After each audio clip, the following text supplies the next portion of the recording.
Hello, everybody, and welcome to another episode of Taking Over. I'm Astrid here with my tag team partner for today. Dang it, I can't do it. Ed, how are you, Ed? I'm doing good. I'm doing good.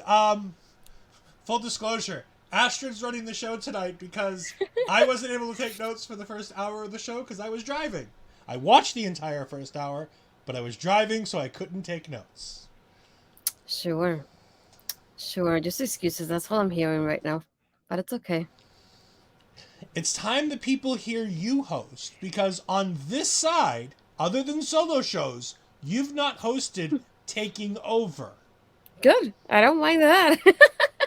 How did you feel about the episode tonight, though? Like, I overall? liked it. I thought it was a really good show. Yeah, Chaos ruled supreme tonight in my yeah, mind. a But lot. it felt like energetic chaos. It didn't feel like, oh my god, we have no idea what Mm-hmm. we're doing. Let's just throw some stuff at the wall.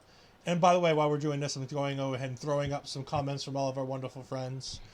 Between Bobby Munson, between Mark Talks Wrestling, Sean Cena, the very own, our one and only Chris Parrish, and Here's Who. Everybody's in here talking. But yeah, no, energetic chaos. Yeah, Nothing seemed like it had a set path, and it started right from it seemingly started right from the get go with that. yeah, very true. I missed the first like 2, 3 minutes of how it started, so I already came in watching the ladies' match. I missed the entrances. I think they had a No. segment with the masked hacker. I think there was some kind of like mini Okay, so vignette like or something the beforehand. But then they recapped the women's tournament, and then they showed us what happened last week, and then boom, right into Cora Jade versus Fallon Henley.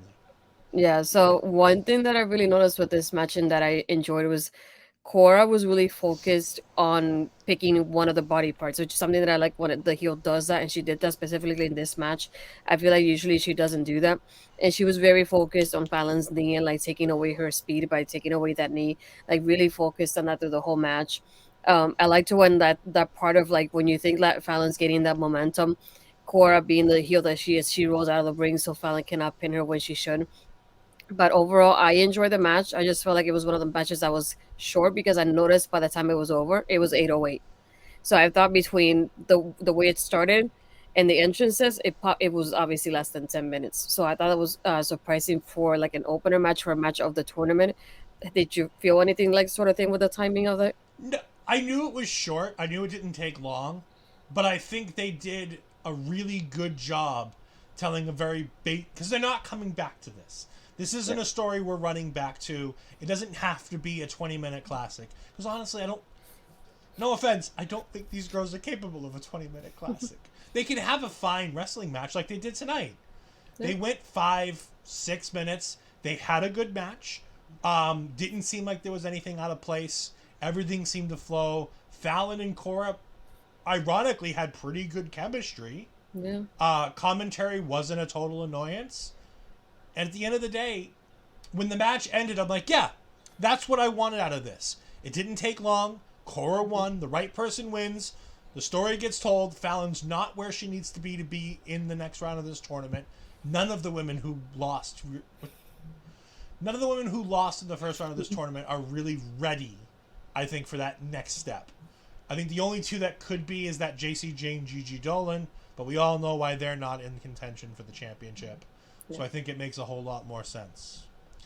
Sean Cena jumping in saying the official time for Cora was 5 minutes 5. Honestly, It felt longer though. it didn't feel bad. At the end of this, I Hmm. didn't feel like, oh, they got squeezed. Oh, they didn't have Yeah. time. We talked last week about how the matches felt quick, how the matches Hmm. didn't feel long enough. This felt just right. Yeah. They got in, they did a good thing, and they got out. They didn't ruin it by trying to make it go too long. They didn't try to make them do anything that they can't do. Hmm. Sometimes you just got to know your talent, and HBK is starting to learn his talent. Barry Monkey jumping in saying, this is the first time I've seen Cora wrestle well. I enjoyed the match. Cora's not Yeah. a bad wrestler. She's a very young wrestler. Like, they Hmm. push her like she's more experienced than she is. She's Yeah. as experienced as most of the rest of that crew. She's not, Hmm. you know, a Roxanne Perez who's been in this ring for, the better part of 4 or 5 years. I also found out today while trying to get renders for Roxanne Perez. Did you know that Daga also helped train her at Reality of Wrestling? I did not Yeah. know Daga was down there training. Yeah, I noticed because I think for her Wikipedia says it if I'm not mistaken, which I was very surprised about. But yeah, Yeah, I did learn that part. I think that that's interesting. I'd like to see more Mhm. of what he does in her offense. Because I think if you could get a little bit more lucha into Roxanne's offense, and we'll talk more about Roxanne later. But when I mentioned it now, I thought about it. I think that that could be a nice step for her. That next step that she takes is getting a little lucha in, Mhm. and maybe that could just be as simple as having her work with Dragon Lee. Yeah. Like, you've got him there. Put Dragon Lee and Roxanne Perez in the ring. Bring in, Nathan Frazier.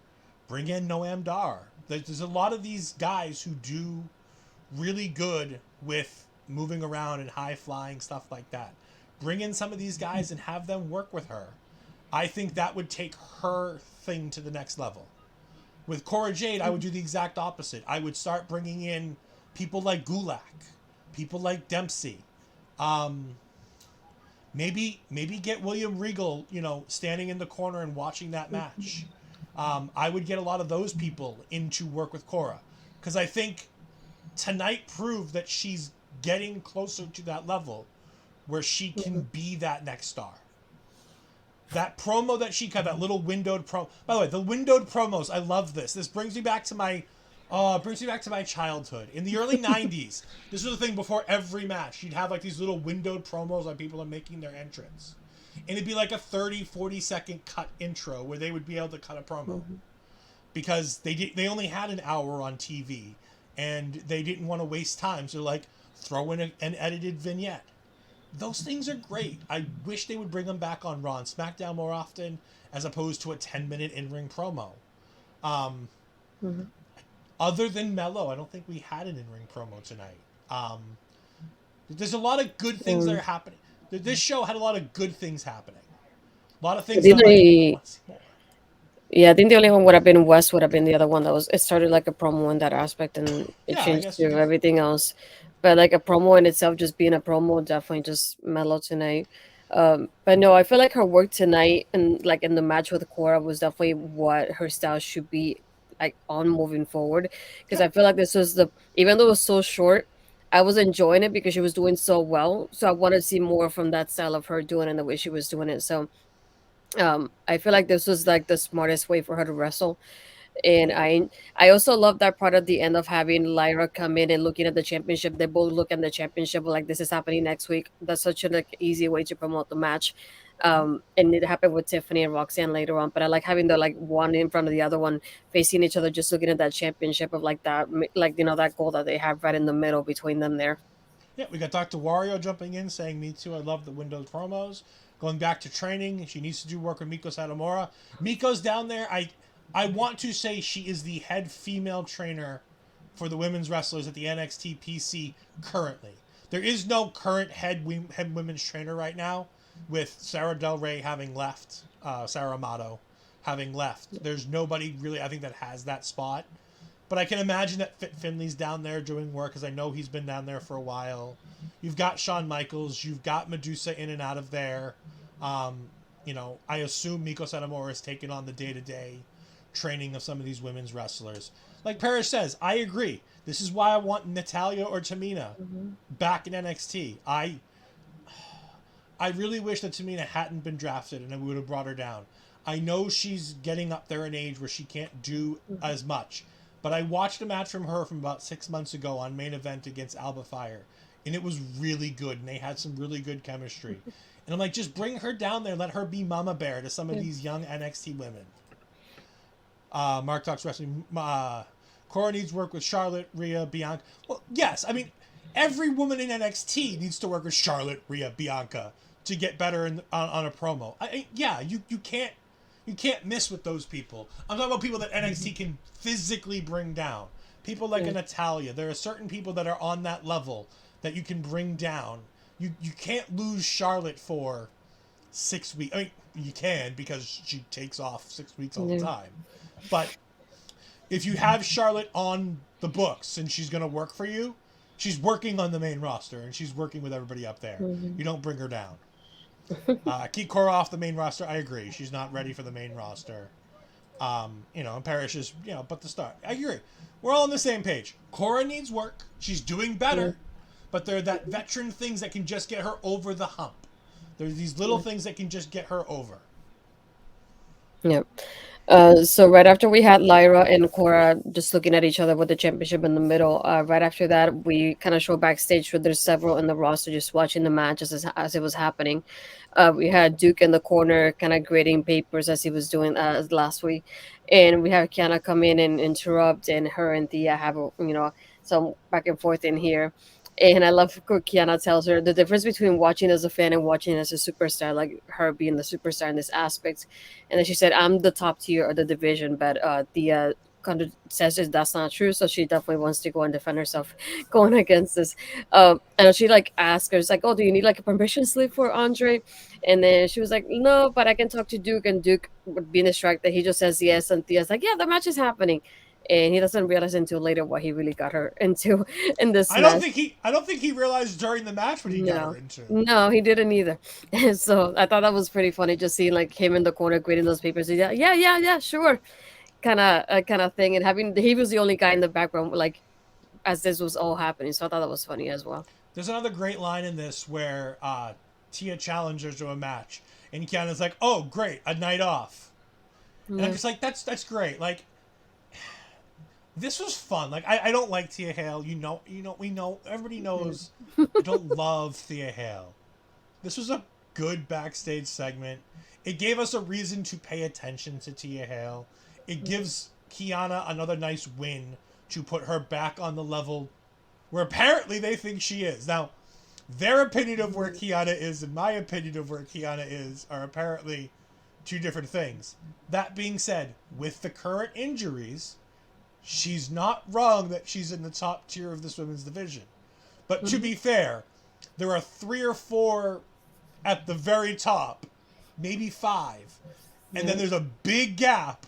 And then there's the rest of the title contenders. So it's, in my mind, correct me if I'm wrong, you got Cora Jade, Roxanne Perez, Gigi and JC, and Tiffany. That's your top 5. Yep. And then you've got a gap, a big gap. Yep. And you've got Fallon and Nikita and Soul and Lyra, Kiana, like people like that. And then you got another gap. Yep. And then it's your Danny Palmers.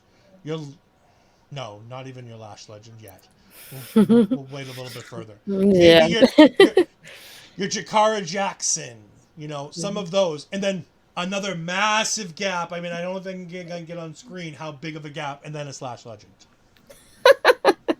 She has that own category at this point with us. That's how it goes. See, I don't know. Her in-ring works, we'll get to it. Her in-ring work still needs a lot of work. And being hopped up on sugar and cocaine isn't a character. So...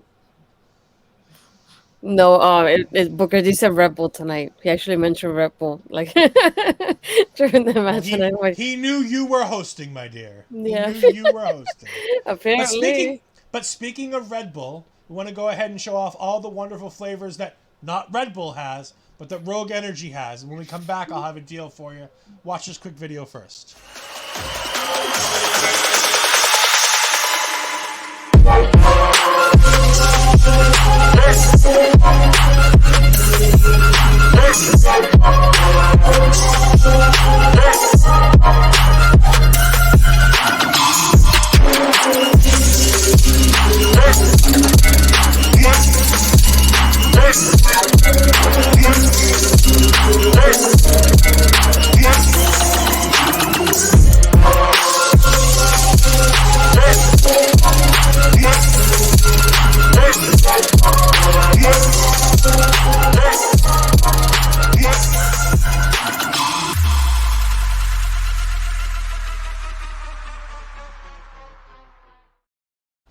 of course, Rogue Energy is the sponsor of this wonderful program and our wonderful network. So if you go ahead and go to rogueenergy.com or use the QR code right there below Astrid, you can go ahead and use the promo code OLEPODS to get 10% off your order. They have all kinds of fantastic flavors. Again, watermelon. I can't say enough how much I like the watermelon. It is so good. It keeps me energized after these late nights we're doing NXT and having to get up the next morning. Unlike Astrid, I don't go ahead and sell out to the Red Bull to go ahead and get through these nights. But man, go ahead at rogueenergy.com. Use the promo code OLEPODS to get 10% off your order. Hello there, amazing. Thank you for joining us. Okay. So right after this, we had Wes and Tyler. I don't know if I should say meditating and what would you call that? They were I don't meditating. They know. were. Wes specifically says that he's trying to get to that higher plane of existence that Yeah. Tyler always talks about. Well, I like the setup because you're so concentrated watching them, and then all of a sudden they get attacked by Schism, just against the lockers, and I like how we have Joe Gacy saying this is a charade of a friendship, and it's based on lies, and eventually it will burn out. So he just like West tries to defend himself, but he just knocks him out by hitting him against the lockers, and then Schism just leaves. I really like how the shot of this, I was so concentrated on them that I kind of got startled a little bit when I saw Schism doing the attack. It's something I was not expecting. I just thought it would be kind of like what we had last week of them just chatting with each other. But this is Yeah. something that was definitely unexpected for me tonight. How about you? I was looking forward to the match, but unfortunately we don't get the match, which is fine. But I think it does an even better job of setting up what comes next, and I think that's where we're headed with this, and I think that's what we want to see. It's a wonderful thing going on. I like the idea that Gacy is all about the lies and the manipulation, and he's not wrong. The best part of a villain, when I talk about the Marvel movies, the best thing about your Marvel villains is when they say something and they're not wrong. Yeah. The best villains have a little grain of truth in everything they say. And we've been saying for how long since Tyler Bates showed up defending Chase U that we've been waiting for the heel turn, that there's something sketchy going on with this dude right now. And I love that we're getting into it and that we're getting Yeah. closer to that. I'm very excited to see what comes of this. The Cardinals shaping up real Yeah. good. Now I'm happy you're going. But I feel like more than anything with Tyler, I'm glad it was more of a little bit of a slow burn and with the turn. Like I'm glad it didn't happen with Chase U, and it's like kind of little by little happening now because it's so nice to see it played off on screen. We got Mark Talks Wrestling saying, I love this bit as it gets Zach Gibson attacking Tyler Bate, brings back progress in NXT UK. I wholeheartedly agree. Also, next week is Weston Tyler versus Schism in a Smoke and Mirrors match. By the way, I don't know if anybody caught this, but I happened to see a tweet about it, and I listened to the song, and it's there. In the song Kingdom, the woe at the beginning for Kingdom is because of Smoke and Mirrors. Oh yeah, I don't remember that. From Cody's Dashing Cody Rhodes. Yeah. Downstate has actually said the woe for the Kingdom is a callback because they loved his work as Dashing Cody Rhodes. It also Love it. people forget how long these guys have been working with WWE, like in partnership. Zack Ryder's Radio was a Downstate song. The Miz still uses his Downstate awesome theme. Like all of these things are Downstates. So I just love the fact that we're getting these little things like a Smoke and Mirrors. It's just great. Because somebody did say "whoa" tonight on the. I think it was in commentary. I think during one of the matches. Yeah, I didn't All catch kinds that of fun one. stuff. But yeah. Bobby saying the villain may have a grain of truth, but it's also what makes me want to deliver them a knuckle sand. Agreed, but that's the joy of a good villain like Joe Gacy. He's sitting up there and he's not lying. He's like, look, I came at you and I attacked you, but I'm honest about what I'm doing. I'm a Yeah, villain. planting it. I'm a bad guy. But we'll get to that when we get to it. I'm sorry. Yeah, Jumping I love ahead. that. Yeah, I love a little bit of like planting that doubt in there more than anything, because you could hear it in Wes's promo as he like goes from like being focused on Joe Gacy to like realizing what he's talking about and thinking back and reflecting on it. I You love know it. what? Let's just jump to that now, and then we can come back to the rest of the show because Yeah. we're talking about it. We might as well. So Yeah. Wesley's pissed off. He was backstage, and he says, "You know what? I'm going to address this in the ring." And he storms out to the ring and he addresses it. And he calls out Joe Gacy. And Gacy comes out and he's like, hey, oh, all I have to do is ask? Cool. Me, you, Battlegrounds. Good, we're on, right? Mm-hmm. He's like, I'm the one who's coming at you straight. I'm the one who, you know I'm coming. You know where I'm coming from. I'm the villain. I'm not lying to you. And you have Ava selling the neck from something we'll talk about later. And then she continues to cut the promo talking about how Tyler's manipulating him and how Tyler's a deceiver. And I love that they're just planting these little seeds. And Wesley's not believing it. He's so full of piss and vinegar and he's so angry. And Tyler comes out and he's like, nope, I got to go to jail with this. Mm-hmm. Because he knows he's caught now. You could see the look on his face. It's hand caught in cookie jar. And he goes ahead and he comes out and he's like, we're friends and I didn't want to tell you this. I wanted to wait till the opportunity was right. You need to beat up, I need to beat up Joe Gacy. And he's like, cool. Looks like Wesley goes, well, cool. Looks like Gacy's doing double duty. Yeah. And Tyler's like, no. No double duty. Me, him, you, that championship. Mm-hmm. And you can see Wes go, oh, they were right. Yep. And he gives a quick glance and he looks back. And it's just, I love that little glance as he looks back up to Gacy. It's just so great. Gacy is such, that I have you and Bobby here. Joe Gacy is such a horror movie villain. He's not doing the creepy stuff that he was doing in the Braun stuff that made him super horror movie. But I love this. I don't want to say it's a cult leader, but it's definitely this maniacal, horror movie villain who knows what he's doing and he knows how to make all his puppets dance. Yeah. I mean, you're the horror movie expert here between you and Bobby. What do you think about all this? Not only that, but like I was saying, it's just like I love that part of like we have Wes coming in here. He's all fired up, ready to defend Tyler. So he comes in with this, kind of attitude in his mind of what this is what's happening. But I like how it keeps changing as he has a back and forth with Gacy.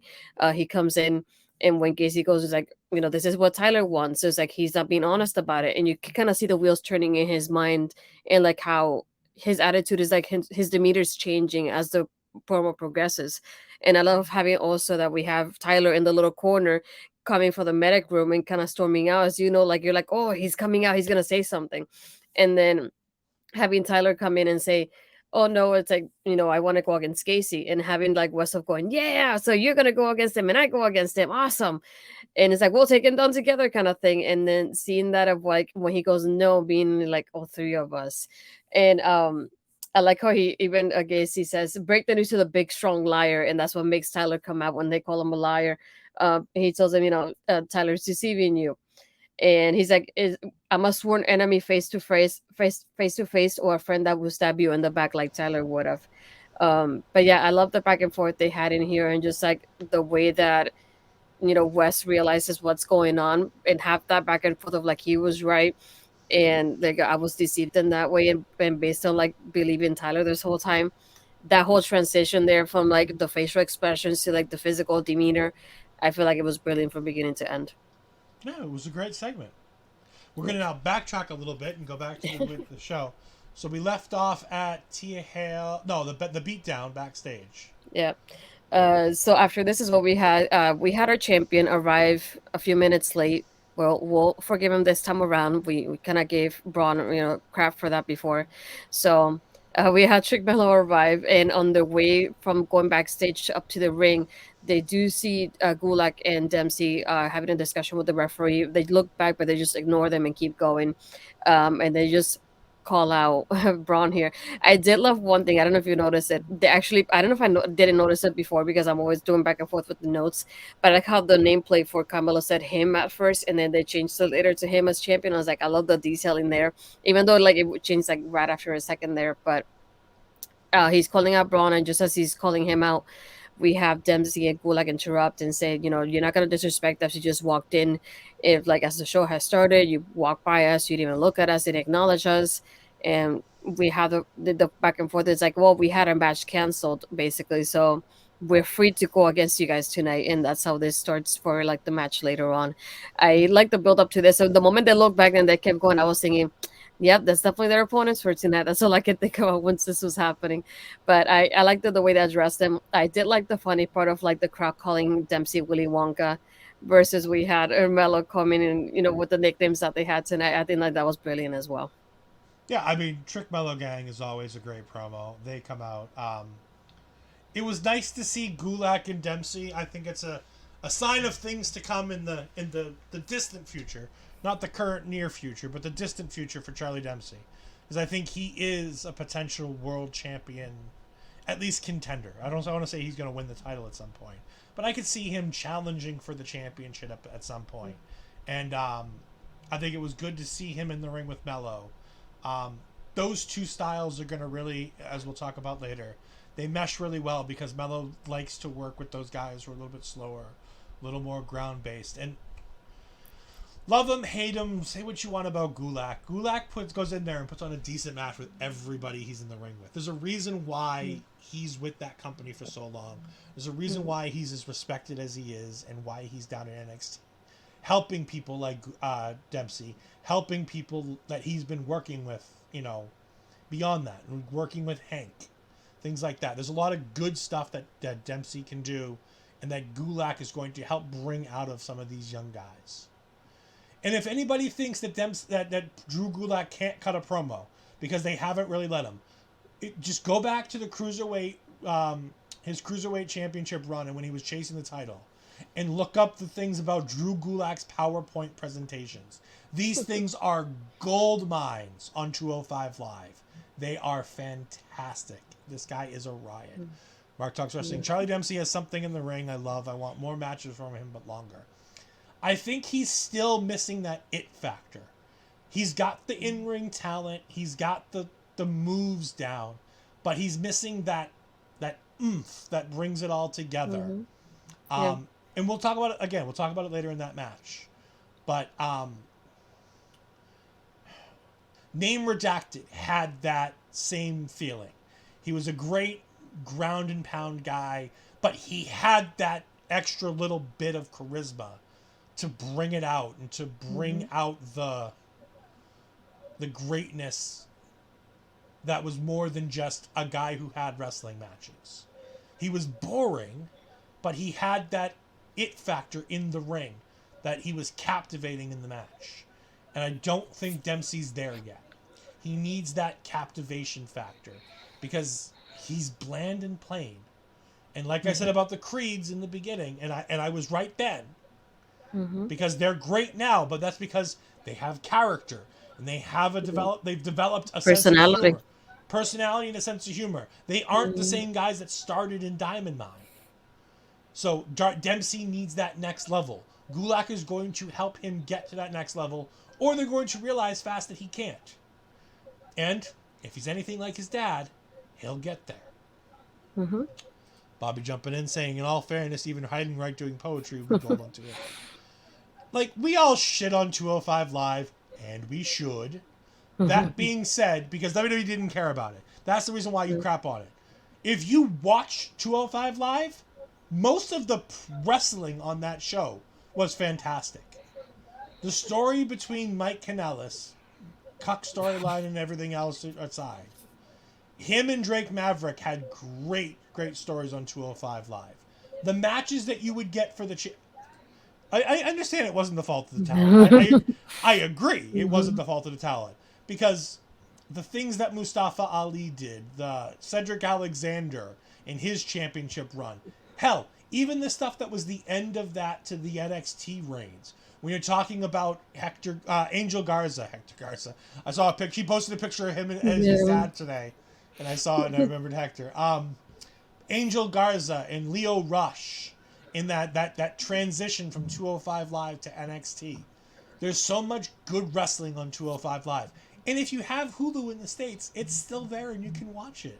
You can watch Buddy Murphy before he got jacked because he had to steal Rhea Ripley away from whoever else Rhea Ripley was with. Because that man cannot date anybody who's not top tier women's talent. I mean, think about it. That man has dated both Alexa Bliss and Rhea Ripley. He's a talented dude. Like, he's a talented dude to land both of those girls. Those girls are... Leave Ali alone. Mark. Mark. Leave Ali alone. Let him be. He's fantastic. Don't bury him like they did Ricochet. They finally, Triple H has finally got Ricochet out of the mothballs that Vince shoved him in that match that you want to have happen to Ali. We're not letting that happen to Ali. If you don't know what I'm talking about, go back and watch the Raw Watch Along. There you Right here on Ol'Ed. Astrid, what we got next? go. Right after this one, we had Dijak. He was starting to cut a promo in like the whole dark room, but Dragunov interrupts him. The only thing I don't know for some reason how it jumped from this to Dragunov being tied up. I don't know if you fill out the gap in that part because I missed Okay. that part. No. So you didn't miss anything. So there's multiple segments throughout the rest of the night. Yeah.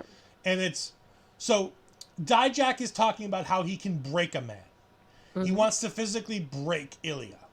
And Ilya's like, fine, I'll let you. Bad mark. Bad mark. Ilya's like, fine, try to break me. You can't break me. And so throughout the show, we'll go backstage, and it's Ilya being.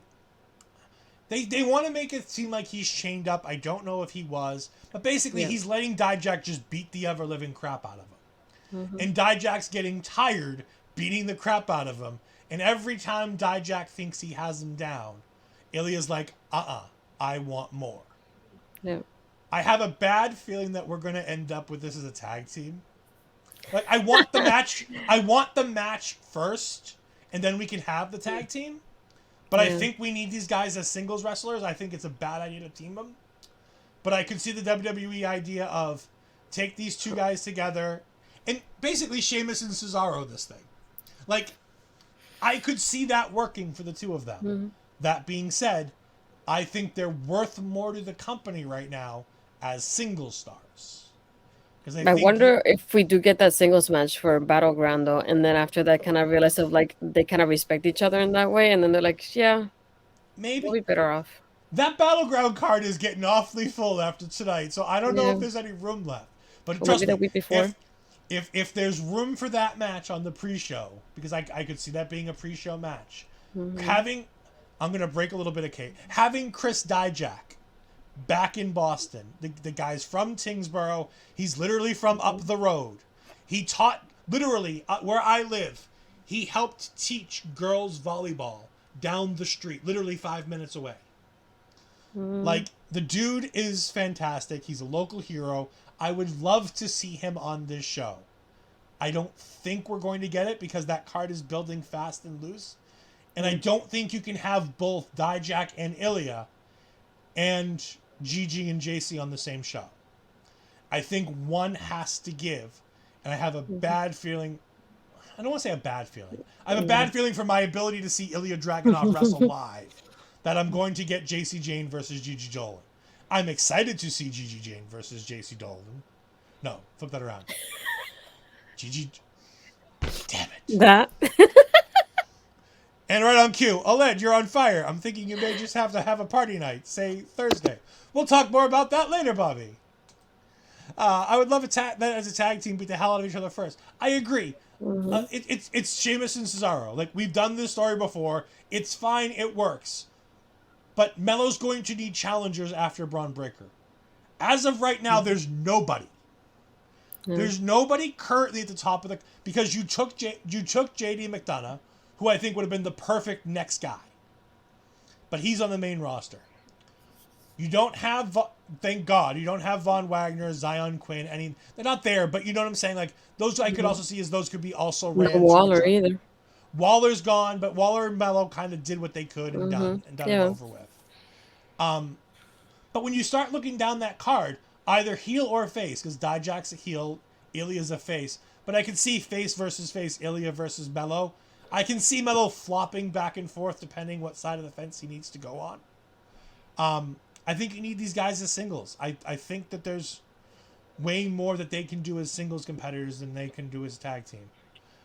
We could have a chain match between Ilya and Dijak. Hmm. I really think whatever finish we get to this story, I think is going to happen on the episode after Battleground, and I Yeah. think it's going to be our main event. Yeah. That's the feeling I get, is that our post Battlegrounds main event is going to be Dijak versus Ilja in some kind of crazy match. Yeah. Mm. Mark's going to tell us, ooh, Mark giving us the tease, saying Yeah. who he thinks the next challenge is going to be. Yeah. So right after this, we had the Creeds doing the entrance. But first, they showed us a clip of Danny Palmer from a live event. I think it's probably over the weekend, and she gets attacked from behind, which is probably the hooded person from the parking lot. And that's all. I thought they probably gonna like do a little bit more of a tease, but that was all that we got. But I'm leaning more towards that person too. Now that you mention it, because I'm doing my process of elimination, and she's one of the few. So There's who only a knows? few. There's only a few left. Yeah. Um, right after this, we had the Creeds versus Dyad. Holy crap, this match! I don't know how to describe it. I really don't. I really enjoyed it so much. I like little bits and pieces that we had, like Julius doing a reversal, and then the way he hit the drop kick towards the beginning of the match. And I love that spot with the vertical suplex, how they changed it back and forth between the brothers and still kept it going on.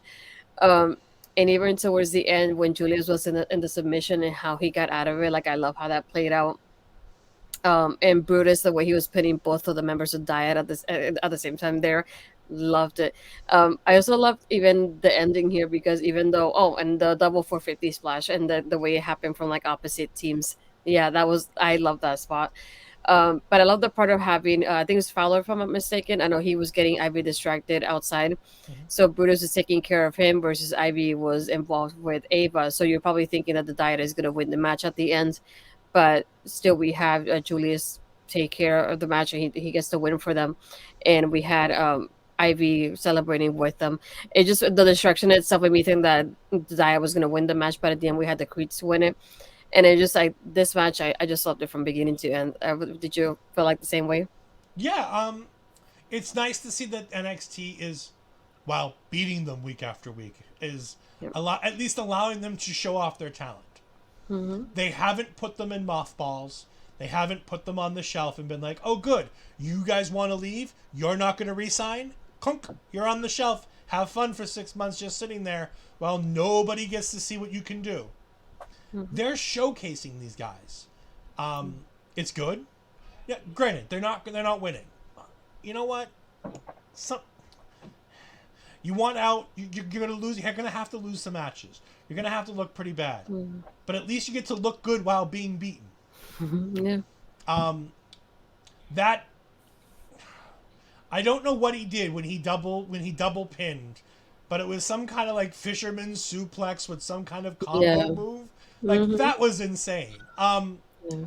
The double delayed suplexes, like those things are great, but the first one was so much better than the second one. Like the other guy having his knees as far up as he did, bent as way he did, made that look so much worse the second time around when they did like the two drop offs. It's still incredibly talented that they can manage to hold a man of that size up for that long and switch him on and off from one guy to the other. It's incredible strength. Um, the Creeds are better and better every week.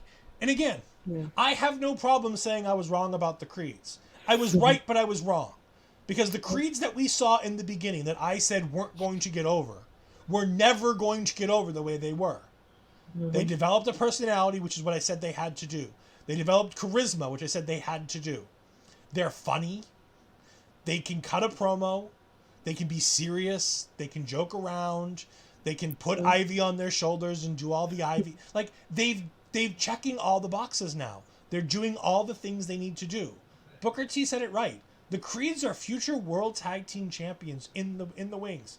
And I'm not talking about Mm-hmm. NXT Tag Team Champions. I'm talking Raw, SmackDown, Undisputed Tag Team Champions. And I could see it within the next year and a half. I don't think these guys need to wait until we get to another draft. I think they can get called up sooner. This match was great. There was a whole bunch of good stuff. Mm-hmm. I want to see a Halloween episode where we have Brutus in green spray paint. I'm just saying. Make the connections if you will, but I think he needs some green spray paint at some point. They had boring strong. They were boring strong in the beginning. I agree. But they've gotten better. They've learned how to do it. They've learned how to transition. All Astrid sees is the wonderful many pecs and What? biceps and what are they? What I don't have a six pack. What are those called? Abs. Those are abs. I have a keg. I don't have a six pack. I have a keg. So I mean, I'm better than him and his eight and six pack. I've got a keg. We can tap it and go all night. It's fine. Um, sorry, I channeling Chris Parrish. I apologize. What else we got, Asher? Right after this, we had Tony having a meal, and he's being told that he's being investigated. And then we had, I think there was a lady from the restaurant telling Stacks about it because for some reason, I don't know if he went to the bathroom or where he went, He but took he a phone wasn't call. there. Took a Yeah, phone call. when Tony got escorted, so he's calling him back of like, what's happening? Why is he getting called for like this investigation? And then he just leaves the restaurant. Can we Nothing else. I didn't see anything else to it. can we just talk about the fact that in this segment we had the two police officers and we had, and I really hope Chris Parrish is still in the chat because I want his opinion on this. We had wrestler doing bad wrestler stance because he doesn't know what to do with his hands. He was like standing straight and his arms bent just in front of him like grrr. You can't even see his face. All you can see is the waist down. But you can see his arms and like they're super like held tight and he's like squeezing his hands together because he's trying to act all big and tough and strong. And the best part is they pan away as he's walking as they're walking away. Hmm. And you see he's this hulk of a dude, massive dude. Why does he have to act like he's a big tough guy with his hands? Like I don't get it. It's like such bad wrestler stance. Like that's that shitty wrestler stance that you see in like a bad wrestling video game, like on the screen, when you have like the people in their stances and they have that weird like Chris Masters wrestling stance where his hands are. But he's not posing. He's just like standing there and he doesn't know what to do. I thought it was funny just not being able to see their faces because I thought maybe it was that frame because of Tony that he was sitting down. But even as he was leaving, you still don't see their faces. So I thought that was funny to begin with too. Barry Monkey says hopefully the police charge Mr. Terrible Italian Stereotype and he gets at least 5 years, potentially 10. I mean, I'll be honest. I was dead wrong with Tony D'Angelo. Like when we were doing back in the day when we were doing NXT 2.0 when it first debuted and they put that first Tony D'Angelo, I shit all over that shit. I thought it was the Mhm. dumbest thing in the world. I wholeheartedly apologize. Tony D'Angelo is fantastic. This was good. I mean, again, it's kind of bare bones and basic, but it's fine. Fine. It's fine. Right after this, we had Noam Dar making like he's walking backstage to do the Supernova sessions, which is with Dragon Lee. Um, he just starts more than anything when he's sitting down, opening the book of like, I need a book that it's a Spanish book because you speak mostly Spanish. I was like, but we heard him had to do promos in English, so I that part to me it was just I know why, but it was dumb to see that anyway. Um, I like having Dragon Lee just saying, "Look, I'm proud to be Mexican and be a second generation wrestler, but I still like want to take you on for the cup." And like for me, it was random having like not random, but like the timing of it, having Nathan come out when he did, and Nathan just saying, the cup has to be defended like a championship, so you have to defend that cup. So basically, why not do it against Dragon Lee? I thought he was gonna add himself to the match as well, but that's what I was thinking of. It would happen at that time, but it didn't. I love the part of like he said, "Oh, maybe you should get Alicia Fox and give her a phone call because maybe she'll take you back." And I was like, the timing of this, it was amazing. But I think it's entertaining at least in this part. Yeah, the Supernova session was a lot better than it could have been. Um, it was. It had a large percentage of a chance to flop, and Noam Dar and Dragon Lee did a really good job. And I really hope that Noam Dar ran some of these things by Dragon Lee ahead of time. But at the Yeah. same time, I really hope he didn't, because if he didn't, it was so much funnier. Like Noam Dar pretending he can't, like a worldwide superstar like Noam Dar pretending he can't speak Spanish is one of the funniest things in the world. And I'm not even talking about like hard Spanish. Like at one point he says it's six, to say it's 6 rounds for a British rules match. It's cinco plus uno. Yeah, then he goes, "Hola, señorita," when he starts Yeah, when reading the book. he's reading the book. He's trying to say hello and Yeah. Allah, Allah. It's oh everything about this, and then he's asking for the second level book because he has to say something more difficult. Oh, this made me laugh. It was great. It's terrible and it's awful, but it's awful in the best way.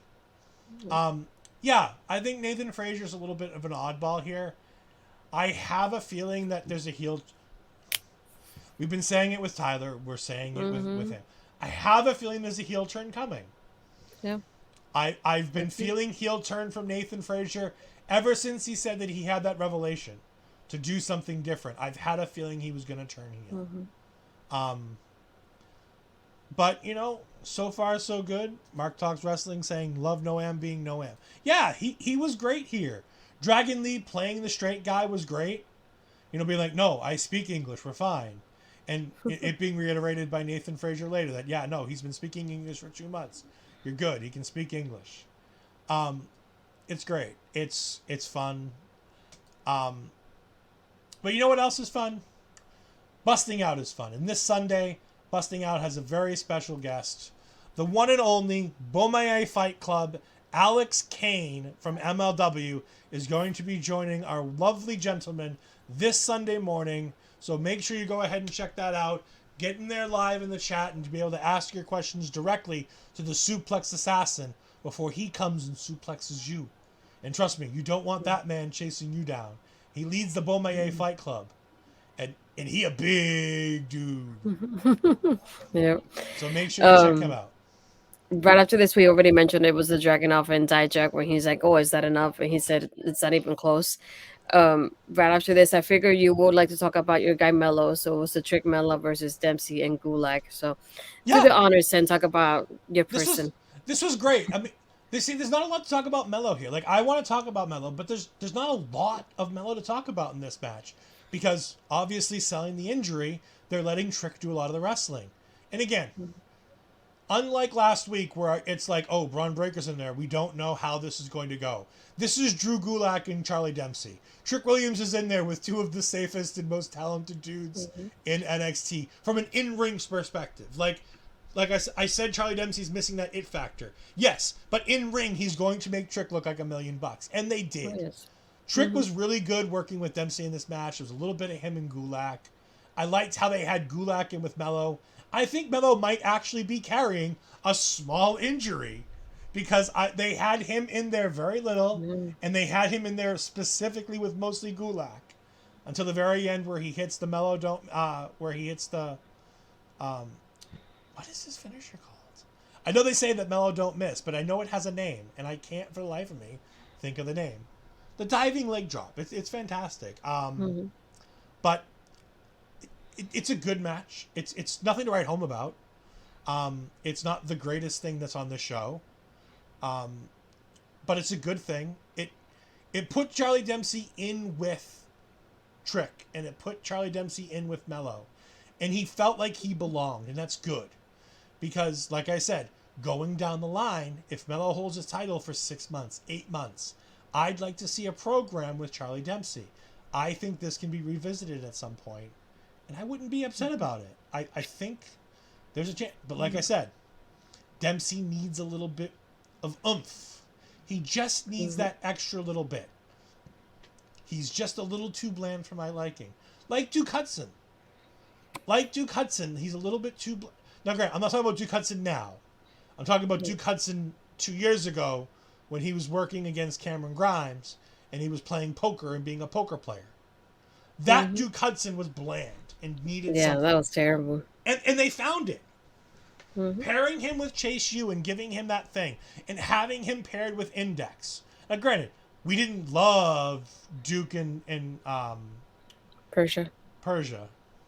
I was trying to think of what her name is now, and for the Steph life, Delander.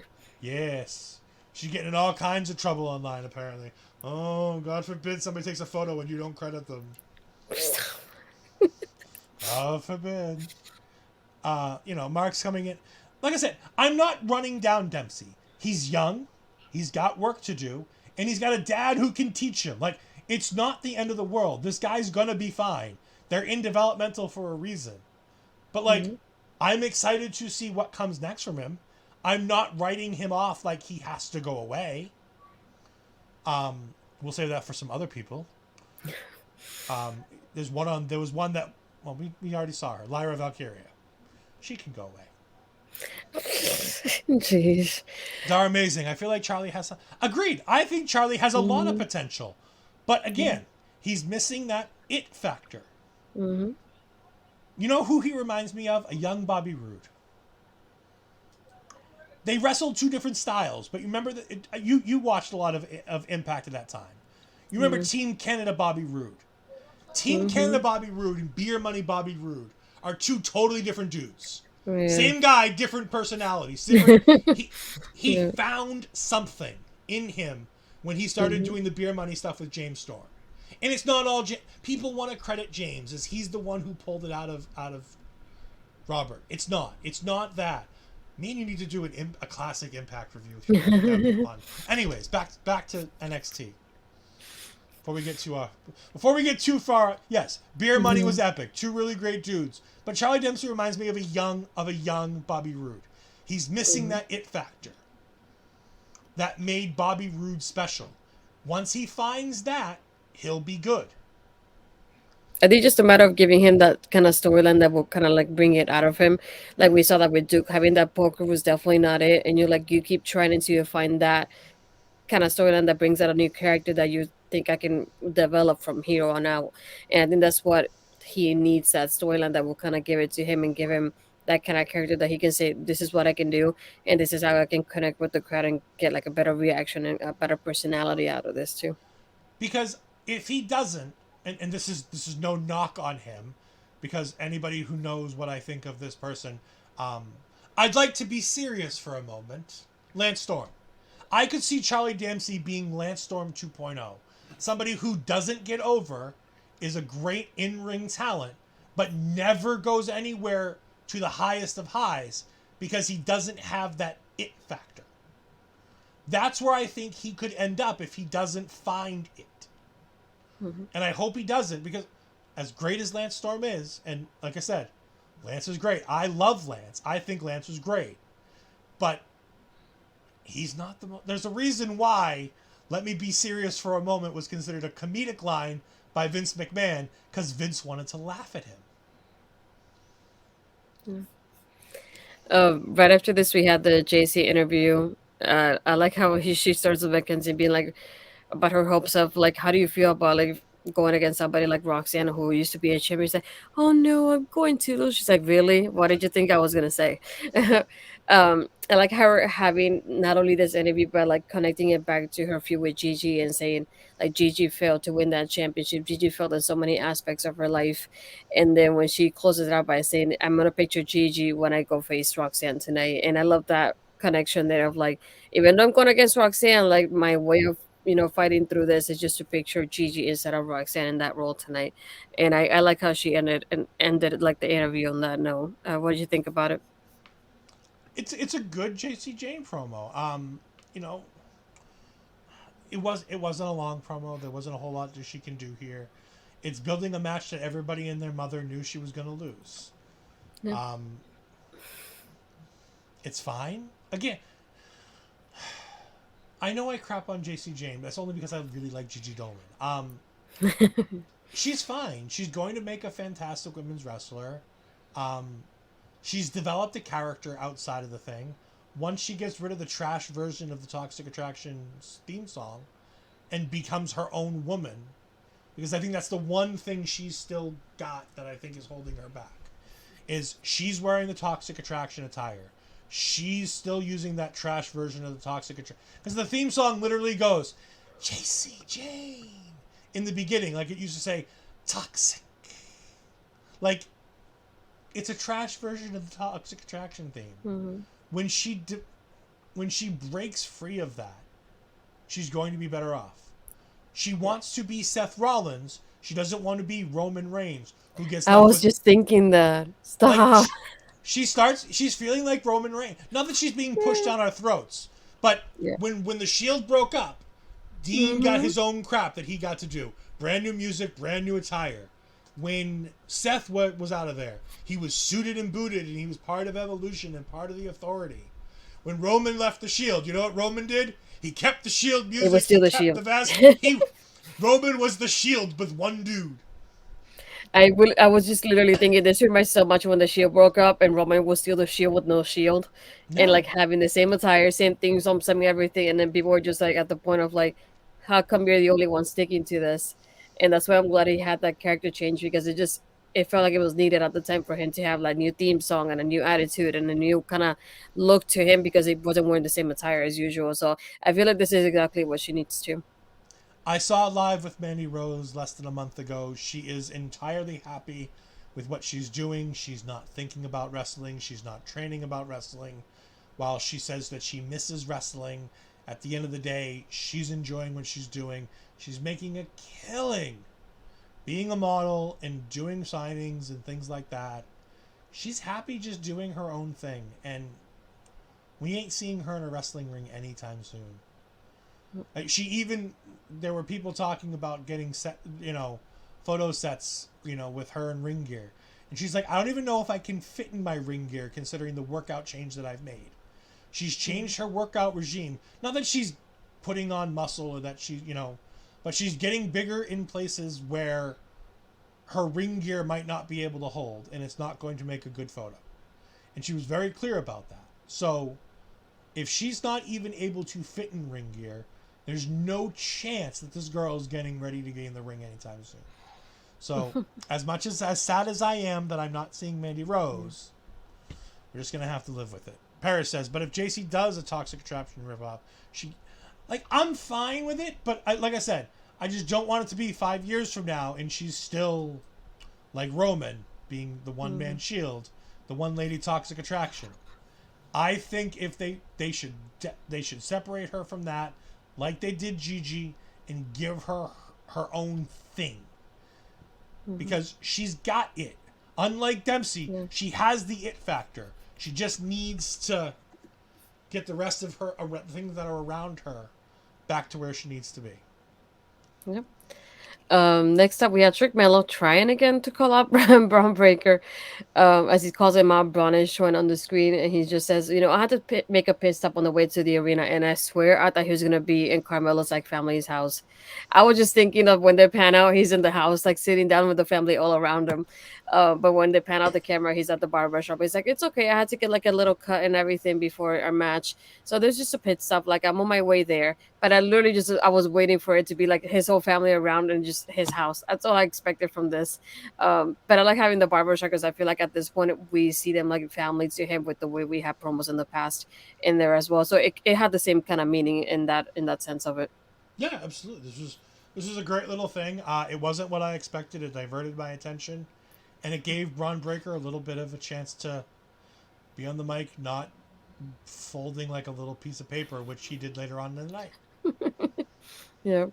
And then right after this, we had one of your favorite people. We had Lash backstage with Jakara. I think this is the first time we officially like see her like on TV. It was just no I'm talking to them, and I like how she goes, I don't understand why we have all these talk shows. First we had the Grayson Waller, and Jakara goes, it's okay, now that's on SmackDown.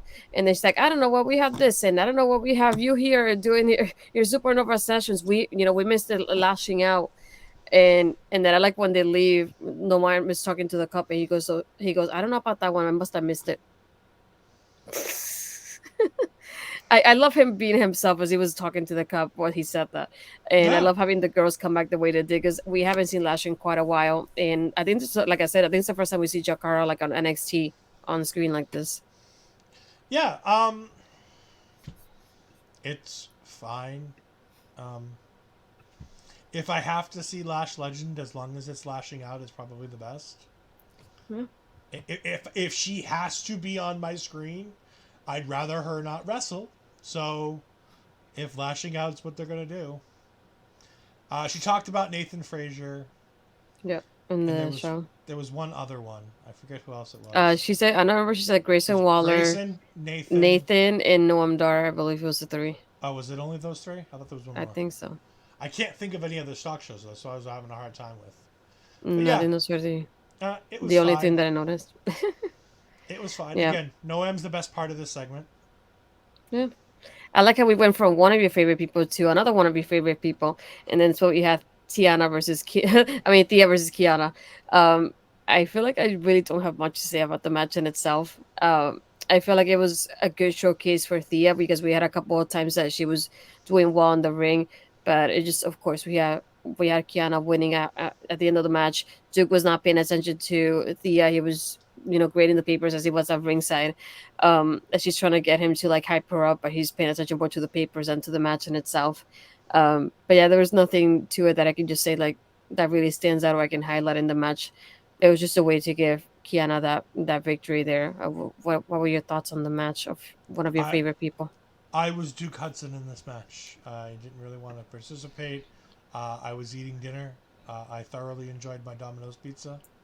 So big up to Domino's and big up to Dairy Queen for getting me my s'mores blizzard. It was fantastic. This match Not happened. sponsored.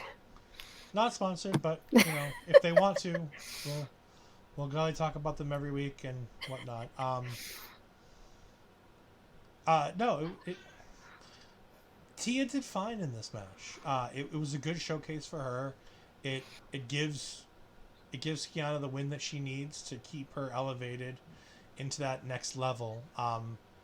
Again, I don't know where she goes because we're really babyface light on this roster right now, and I don't know what happens. I still see heel versus heel in the finals of this, and that's bad because you can't tell a story heel versus heel over the long term. So unless they're planning on turning Tiffany Stratton babyface, and good luck with that. While the fans and I adore her, I don't know if you can turn her babyface. Yep. We got Dara Amazing, and now the Domino's match of the night, presented by Domino's Pizza and Dairy Queen. Mark Talks Wrestling. I was impressed by both women. I thought they both did what they needed to do in the right person. Yeah, it was a basic. It's a basic match. It did what it needed to do. It didn't last too long. Sometimes I know we want women's matches to go longer. We want women to have more of a showcase. But you know what? The women got the opening match on this show. The women got the closing match on this show. The show is basically, with the exception of the stuff in between, is really about the NXT Women's Championship. And it has been for the last 2 weeks, ever since Indy gave it up. While they haven't had time in the ring, they've been the focal point of the show, for the most part, on both weeks. I don't know. Like, they're not hitting it out of the park like they have in the past with how well they're treating the women's division. But after having their women's division rated the way it's been, with losing Mandy Rose, and then losing Indy Hartwell, and losing Zoe Stark, and losing Alba Fire and Isla Dawn, and as shocking as it is, sadly losing KC Squared. Like, it's just been, they've been rated. Hopefully we get rated at some point on Twitch in the near future. Ed's energy level went low, and this is why Rogue Energy is so great. I agree. And if you want Rogue Energy, that QR code is right there below Astrid. Use the promo code OLEPODS to get 10% off of your order. But you know what? They don't just represent our show on Taking Over. They represent all the shows here. Yes, we've lost Nikita Lyons for a couple months. Somebody's jumped in the back end, and for those of you who can't see, thank God, there's a nice little picture of Jay White for somebody trolling me in the back end. But you know what? While they troll me, I'm still going to go ahead and shout out their show. So go ahead and check out this wonderful thing of all the other things that you can see this week on OL.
And again, that's all the wonderful shows that you can catch just on OLE on our wonderful networks. But remember, you can go to the YouTube channel and watch pretty much all of these shows on the YouTube channel in their entirety at your own leisure if you don't happen to catch us live.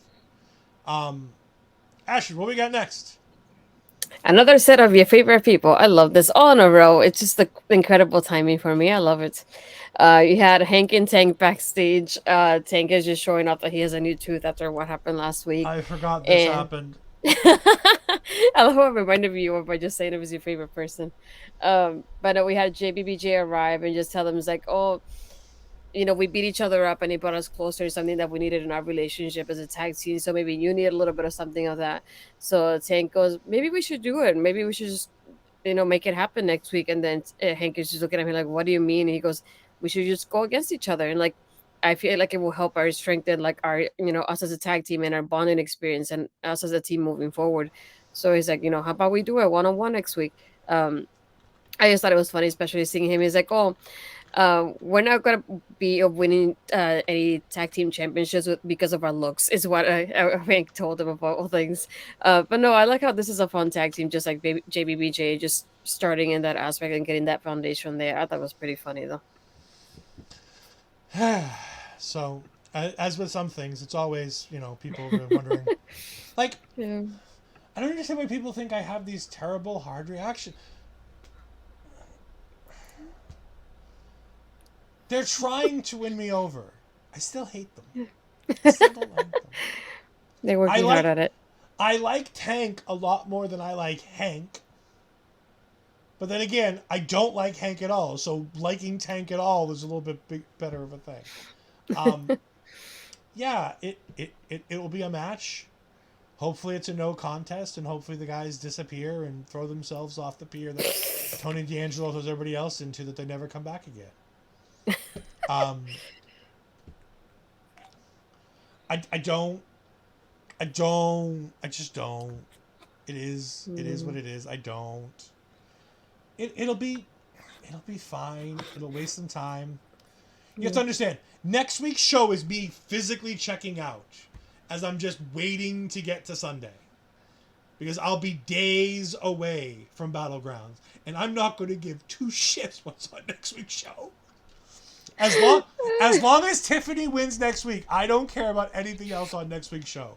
If she loses, I am not going to be a happy camper. It's not going to be threatening levels of, quitting the show and potentially putting on a mask like it was in another show before when I thought Lash Legend might win a tournament. For those of you who don't remember the breakout tournament where I threatened to quit if Lash Legend won. And on cue, the person in the backstage has made themselves Lash Legend. Oh, they're on point tonight. Anyways, after Hank and Tank, this was, I believe, the Roxanne promo, right? No, this is when we first got the recap of the Thailand West attack and everything in the trainer's room. Was he's gonna get interviewed by Mackenzie. He's like, I know we had a great relationship, but I want to like speak my mind in the ring. So he just goes out to do his promo. But right after that, we get the Davakato video package of him going like, "Oh, basically, I didn't get called up, but I still have so much to accomplish here and so many people to, go against him face." So I like that that video package is reminding us that he's still here. We still have more coming with him, even though he didn't called up and he got separated from Apollo Crews and the rivalry they had. But I feel like it's a good reminder of who he is and just you don't know what's coming next for him. Yeah, and then they showed us the cannon fodder that we're taking on Dabba-Kato going forward with Idris Alba and Malik Blade. Honestly, this is going to sound bad. I don't know which one was talking. I think it was Blade. I didn't take notes of who was talking. I was just mostly taking notes of who was there. So it was Dante Blade, Chin and Dante Chin in the background. Yeah, Dante Chen was in the great. background in the blue shirt. We had Idris Enofe, Malik Blade. We had Eddie Thorpe was there. Yeah. In the background, I believe that was Tavion Heights. One of the guys in the background, I believe, was Tavion Heights. I don't know who it was, but there was a couple people. When Dante leaves and when Malik Blade starts to walk away, you see two more gentlemen in the background. They didn't say nothing. They weren't important to the scene. But you have Eddie Thorpe talking about like, it's going to be fun to wrestle this guy. And he's like, I'm glad I'm in the tag team division. Like I never have a singles match in my entire career. And I'm like, I know who's getting put a Dabakato next. That guy. I like I was thinking, okay, we're gonna go to orders. There's gonna be all these guys coming up soon. Great. I'm just hoping Eddie Thorpe's last, and Eddie Thorpe gets a decent little run in on him, That's what I'm thinking too. because Eddie's got he's got a little something. He needs to show me more, but Mhm. I'm willing to give him a shot. Blade and Inoue team BB, they just we don't need them. Him and his fake WWE Uh, tattoo. Oh gosh. After this is what we had the West promo that we already discussed a little bit earlier with Gacy and Tyler. Right after that's when we had the Roxanne video package.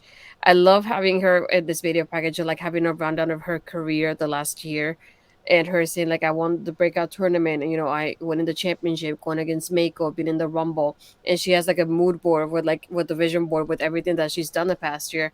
But then she has another one now. She's like, what's gonna happen for like this next year for me here in NXT. And she's like, I know where I've been and I know where I want to go, but now it's about when I get there. And Obi gets the logos for Raw and SmackDown as if we don't know what the road leads up to next for Roxanne. And I really like that vision board there for her. So there were 5 photos in this vision board. I don't know if you caught all 5. Yeah. Hmm. WWE logo on the top left, Yeah. Battlegrounds logo on the top right, which I think means she's going to win next week, which is going to make me a very, very angry and sad person if she wins next week. But I have a feeling she might. And then it has Raw and SmackDown in the middle on left and right, Yeah. SmackDown on the left and Raw on the right. And the very bottom in the middle, it had NXT, which puts a big question mark in the middle. I have a feeling she's getting called up. I know she didn't get drafted. I still think she's getting called up. I don't think it's going to take long, which is why I really think they need to just beat her next week. They just need to beat her next week and put Tiffany over. Just crown Tiffany, damn it! You were going to crown her 3 weeks ago when Indy Hartwell got hurt, and you changed your mind and let Indy Hartwell go back out there and then get drafted. Just give her the title. You've tried to give this woman the title 3 times in the past 2 months. Just give her the goddamn title. I just want you to open the show whenever Roxanne wins next week. It was just your reaction to that. Yep. Yep. Parrish is right. Happy Gilmore reference right here. And here comes the putter toss. Yep.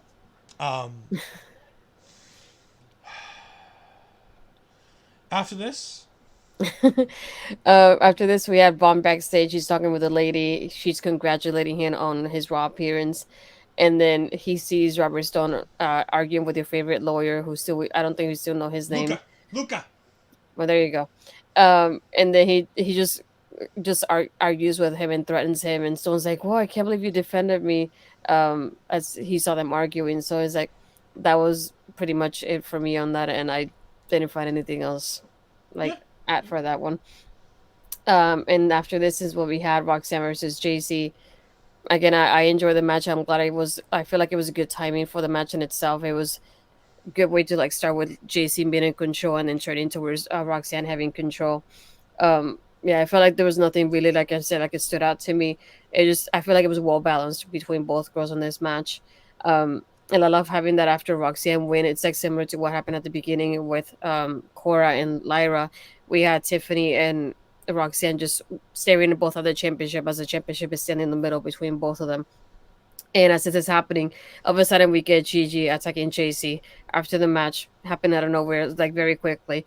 I feel like the difference between this, I feel like I was so confused at first with the timing of this because right after that we get Trick Mello coming into the ring, and I kept thinking, did my stream just rewind? Because I feel like everything happened like almost at the same time, but nobody was there because when Trick Mello came out, the girls were nowhere to be seen. So I think like the timing of it was super strange to me. Did you feel similar to that too? Yeah, the girls just pulled the disappearing act, and it was great. I have no idea where or how they got out of there, but they really did on a live show. It's really impressive the way they got out of there. This was fun. Let's get back to the match first to start there. Hmm. Again, a little shorter than what people would probably want. Wasn't the longest match in the world, but told the story from A to Z. I don't feel like there was any beats missing in between. They didn't have Gigi Dolan help Roxanne win the match. That all happened afterwards, so good job there. Hmm. You know, Roxanne's the obvious person to win this match. They had the right person win. We have HPC Bad Guys jumping in the chat. Hello, hello. Thank you for joining us. We greatly appreciate it. Like I said, I don't want Roxanne next week, but I can see why. She's great. She carried the match, and she's fantastic. I don't take anything away from Roxanne. I want to see Roxanne wrestle. I just don't want to see Roxanne wrestle at losing Tiffany Stratton. Like, I need to see that entrance. I need to see Tiffany standing in front of me on that the turnbuckle, doing the PME, doing the prettiest moonsault ever. I need to see that live and in person, 4 rows away from the ring. I need to be there and see that. I don't want to see Roxanne Perez come out and shake her butt and make me look at her jacket, apparently. Because that still makes no sense to me. And me and Astrid had talked about this about 2 weeks ago. We've had a tweet from her saying that where she goes ahead and says that the little thing that she does on the outside of the ring, somebody commented it like, yeah, it's a great way to look at her bum. And she's like, well, you can look at that too, but you're supposed to be looking at the jacket. I'm like, then why are you shaking your bum? Like, it makes no sense. Am I wrong? Astrid, am I wrong? You are the biggest Roxanne fan in the world. Tell me I'm wrong, that it doesn't seem weird that she shakes her bum to have us look at the name Prodigy on the No, back. I would not say shake her bum. She stands. She She makes it stand out to make it look like that. She While she's bounces standing on from the apron. side to side. Someone tell Booker T probably taught her. Let's be honest. If anybody talks about how to make sure everybody sees who you are and what you do, it's Booker T. And HBC Bad Guys coming in saying, I need Tiffany standing in front of me too. I mean, she's delightful. She's wonderful. Everybody wants to see her. She's a star. We need to see Tiffany. We don't need to see Roxanne Perez. We need to see Roxanne Perez on Raw. That's where we need to see Roxanne Perez. Raw or SmackDown, not NXT. Not next Sunday. Not the following. You know what I'm saying? Like, Tiffany versus Cora. That's what we need. Because if I get Tiffany versus Lyra, I'm going to be really unhappy. I'm gonna laugh if that's what you get. I'm going to be so sad if I have to sit through a friggin' Lyra Valkyria match. The meltdown next week will be fun. Yes. If Tiffany loses. Some of you are new and haven't seen an Ed meltdown. There's been a few. The old NXT show had a couple really good ones. What was it, the 10-minute Lash Legend rant that I went on one time? Which started the whole, if she wins the breakout tournament, I'm going to quit the show. I haven't gone on a rant like that in a while, so we might get there. Oh, but this was a fun main event. Like I said, we had the girls fighting, which leads to something, which I'm assuming, again, I assume we're going to get that street fight, the last woman standing, whatever fight they're going to have. I assume that we're going to see that come Battlegrounds between the two of them. I looked for the Roxanne jacket tweet, and it's kind of there. It is. It's there. You can find the tweet if you look for it. Yeah, this was a good episode. I mean, all right, so Carmelo and Trick come back out, and we get one last Ilya and Dijak vignette where Dijak basically thinks it's all over, and Ilya says, "I'm still standing," and the whole thing ends. It's nothing. It's not important. Not important at all. They cut back to the ring. Trick Mello's music is still playing. Braun Breaker comes out with a whole bunch of security guards. Braun Breaker cuts the shittiest Braun Breaker promo. Like, tell me I'm wrong. Like, this dude cut a really good promo last week. And 2 weeks ago with Trick. He cuts a really great promo. And I gave him all this clout, like, hey, he's doing really good, and this is so much better. And then he comes out this week, and he sucked. Like, he resorted... Now, here's the thing. He resorted to trash-talking Boston sports teams in Florida. You don't get the heat. You're not getting a reaction. You're not the one guy behind Booker T in the Celtics jersey is not going to boo loud enough when you start trash talking the Boston teams. Like, you have to do that in Boston to get the heat that you want to get out of that Braun. Melo does fine here. Trick does fine here. They have a nice brawl. The brawl's pretty good. And at the end, Trick, Melo stands tall after Trick got taken out by the security. and it was just Braun and Mello. Mello kicks Braun in the ding dings and hits him with a title belt, and that's how we go off the air. Yeah, I think it's It's funny that when they end both laying on the ground, but then the music is playing in the background as it's going out the air, and I was like, perfect ending. well, it was a perfect ending, except that it wasn't Mello's music, it wasn't Braun's music. I don't know No, what the music it music was. was random. I don't know. It's just random music. Parrish says he's a product of Rick Steiner. Promos aren't his number one, and he kicked him in his marshmallows. We're not going to read Dara's comment because nobody should do what, and that's not even. Oh no, hold on. We can show this one. I do apologize, Dara. In my head I misunderstood Uncle and thought the wrong Steiner, and I'm like, no, we can't do that. No. Ron Cheadle ran himself like his uncle. Yes, Scott Steiner, the one who's crazy, but it's crazy in a way that's at least entertaining and not racist or homophobic or transphobic like Rick Steiner. Fuck Rick Steiner. Um, we have Mark Talks Wrestling. So here's my prediction for the next challenger to Carmelo Hayes. It'll be Trick Williams. Is he going to turn on Hayes after the match and show Hayes that he's the only reason he was champion is because of him, and he'll only beat Braun because of him? Yeah, no, I mean, maybe. I have a feeling that it's way too soon. Like Trick's barely. No, Dara, you're fine. I misunderstood which of the two Steiners. That's on me. Your comment, which is why I showed it after the fact, is appropriate because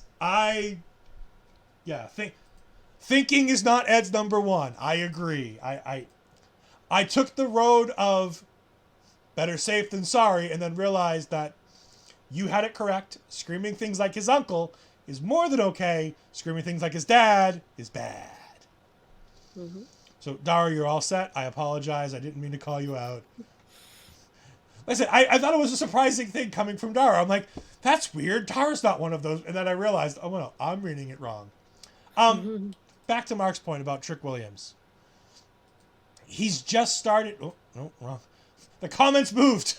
And down at the bottom. Yeah. There The you go. heat Williams is going to get is in that bad heel for Mello to need to go forward. Yeah, but I don't think Trick is at that point yet. I don't think Trick can hang enough with Carmelo, and I don't think Mello can carry him to an NXT title level feud yet. I think there's a point where he does get turned on by Trick Williams. And I think the moment he gets turned on by Trick Williams, I honestly say you just send Trick right up and have him work with Apollo Crews. Because we have that backstage scene with Apollo Crews. So I think if it's Trick's last night, I think that's the point that you have him. Because Trick's really never helped Mello win and retain, to an extent, he's never really helped him win and retain championships. Mello wins clean 60% of the time. And to be honest, for champions, that's pretty good, especially when you look at Roman Reigns. I don't know when the last time he won clean was. So it's been a while. It's not so much that buttons aren't my number one. It's the fact that the buttons moved.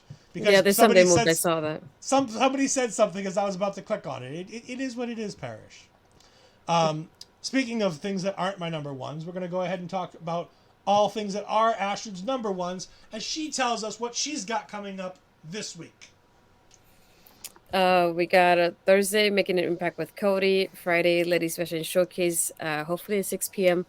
Eastern. I'll say that with Mel, and then back again with you on Tuesday doing NXT. For now, I will confirm, but hopefully I do have a special guest for the. I don't want. I keep saying Armageddon for some reason. The Battleground post show. So yeah, hopefully I have some a special guest for that coming up. So stay tuned for that. I know. I guess we can say publicly at this point we are working on hopefully having some kind of preview shows toward these like big shows so we can have special guests working with us here. As in we have some people that we want to work on, but we know that the show at this point it's a little bit late for a lot of people on the eastern side. So we are working on that to bring you more people on screen here with us that we want to work with. So we do have a list of like potential guests coming up sometime soon. So stay tuned for that. Aside from that, I already announced it on my Twitter, but my next guest on Astrid Ask is going to be Alyssa Marino from her series That's It Serial. So if you want to ask her any questions, you go on my Twitter and reply to the thread there so I can ask her questions when I record the interview with her. Other than that, you can find everything on my YouTube channel from everything Astrid Ask to Making an Impact that's happened before. And my NXT review got up on Women's Wrestling Talk on the weekends. So there you go. Yeah, and you can catch her Instagram is Astrid Pizarro, Astrid Pizarro 20, and her Twitter is Astrid Pizarro. I She did wonder well where this the site. 20. Yeah, so I wonder why the 20. You can find me on Twitter at edfries12584. You can find me sometimes on Twitch at edfries2002. I swear, I stream on there. I really don't.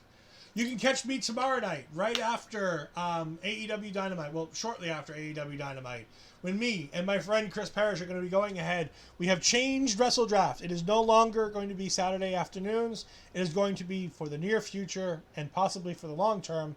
Wednesday nights after Dynamite, we're going to go ahead and cash in on some of those people watching Dynamite. We're going to hope that we can get some fine folks after that to come in and talk to us as we go ahead and book our WWE 2K23 My GM mode, which we call Wrestle Draft. You'll be seeing weeks 6, 7, 8, and 9 all live this week. So tomorrow night you can go ahead and check that out. As Bobby Munson said, we might need to have a party on Thursday. That's because this guy right here, Ed Fries, has a busy week. As for 3 nights in a row, you get to see me on Ol'Ed as I go ahead and join Bobby Munson and his friend and co-host Papa Smokes as I do Ring Respect Radio for them, as we are going to be doing a PCW Ultra show from, I believe, 2021. Got all kinds of fantastic people on it. I've watched the first little bit of it. Even Denise Salcedo's on there for some reason. No idea what she's doing on there. It's from California. I think she's from California, so that's probably why. Yeah. But again, you can also catch all the things on Ol'Ed. You can find us on Twitter at Ol'Ed Podcast, on Instagram at Ol'Ed Podcast, twitch.tv/our local establishment, where you are right now, youtube.com, where you are right now, at our local establishment. You can email us if you have any questions, concerns, want us as guests on your show, want to be guests on our show. Email us at our olepodcast@gmail.com, and somebody will get back to you at some point in the near future. But I think we're pretty much wrapping everything up here. Let's go ahead and check out the last couple comments that we got. We got our local establishment saying that we will rain the Shane Shaw 86 tonight, which is great. We love rating people. Mark Talks Wrestling, great show again. Loving this week and look forward to seeing you guys next week. Thank you! Next week's going to be a hell of a show if Tiffany loses, let me tell you. It's going to be something. And Darn Amazing saying, yeah! Like LA Knight. For Astrid Pizarro, I am Ol'Ed Ed Fries. Thank you for joining us, and we will see you next week. Bye-bye! Everyone is watching me when I'm coming around.